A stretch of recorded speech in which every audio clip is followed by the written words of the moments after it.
সিটিসেল, হারিয়ে যাওয়া এক নাম, ফিরে আসার অপেক্ষায়।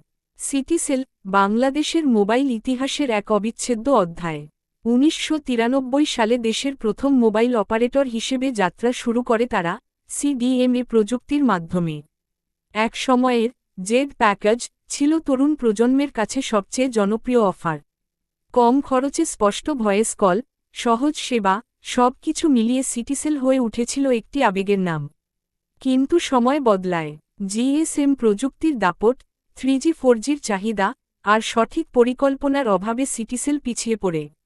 অবশেষে ২০১৬ সালে বকেয়া ফি ও নানা জটিলতায় বিটিআরসি তাদের তরঙ্গ বরাদ্দ বাতিল করে।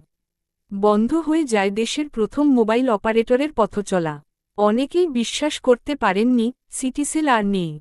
তবুও আজও ভক্তদের মনে জেগে থাকে একটাই প্রশ্ন, তারা চিহ্ন সিটিসেল কি ফিরবে? তারা চিহ্ন। শোনা যাচ্ছে নতুন বিনিয়োগ, নতুন পরিকল্পনা নিয়ে সিটিসেল আবারও ফিরে আসার চেষ্টা করছে। হয়তো প্রযুক্তি পাল্টাবে, কিন্তু আবেগটা থাকবে সেই আগের মতোই। সিটিসেল শুধু একটি সিম ছিল না, ছিল এক নস্টালজিয়া, ছিল এক অনুভব। আজও যারা 011 নম্বর শুনলে স্মৃতি খোঁজেন, তাদের কাছে সিটিসেল এখনও জীবিত। ভবিষ্যতে হয়তো আবার আমরা বলবো ওয়েলকাম ব্যাক।